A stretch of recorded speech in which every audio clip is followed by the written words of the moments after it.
The problem of corruption persists despite changes in government.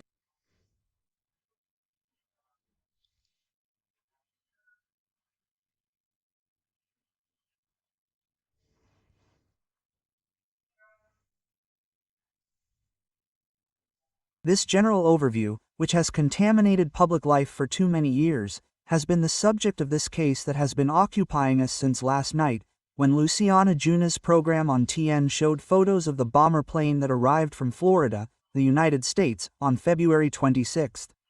It has to do with the fact that two prosecutors, Claudio Navas Real and Sergio Rodriguez, produced a report showing the irregularities of the flight we discussed here on Odisea, on the second program of the year, stating that it was suspected that the flight had not passed through the corresponding customs controls.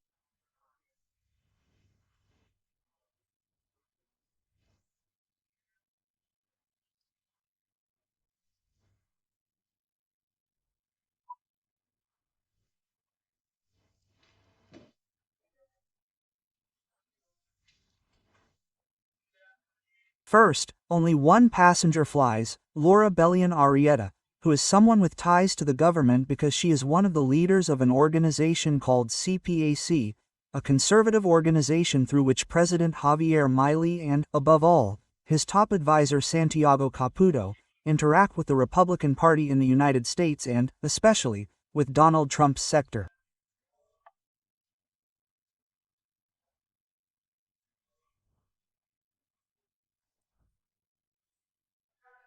Laura Belina Rieta is traveling as an employee of the technology company that owns the plane and is led by Leonardo Escatorish.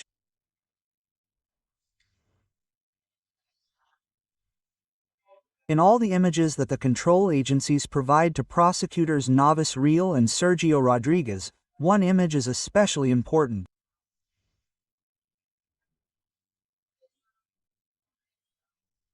That image is of Laura Belina Rieta handing a phone to someone from customs. Why is it important? Because it would give the impression that it matches, we don't know, some call that was made from customs asking that the flight not be inspected. The prosecutors, and eventually the judge, will surely look at this call.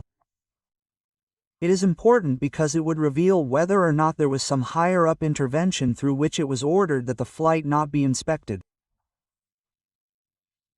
Presumably, because justice has not yet finished unraveling all the mysteries surrounding this plane, which we could call, given the pro-government nature of the people involved in all this, the Freedom Plane. The other interesting fact in the ruling, all of this is included in the prosecutor's ruling. We will have to see what the judge says later. Navariel and Rodriguez, the two prosecutors, say, "We do not know for sure which airport the plane took off from." An airport of origin was declared, coming from the United States, but then another one appears and the prosecutors in the document say, "We do not know which of the two." Third unknown. They declared that they had unloaded 5 bags as luggage from the plane, but the prosecutors say from the records we have and what the control agencies, customs, and aviation security police report, there are at least 10 suitcases. In other words, there are at least 5 that were not declared. What was inside, we don't know. There are some pink bags, according to the prosecutor's account. We also don't know what those bags were. The fourth unknown, when they are already at the airport they go through a channel where they are not checked, open exclusively to the personnel of the company that guards the plane, which is Royal Class. There are those who say that Skatorish is behind this company. He denies it. He says that he has nothing to do with Royal Class. But Laura Belina Rieta apparently is also an employee of Royal Class, just as she is an employee of Skatorich's company and other companies. The truth is that a special channel is enabled for them. They go through that special channel without being checked and then that channel closes. The characters involved are powerful figures with extraordinary influence who have been moving in the shadow of the state for a long time.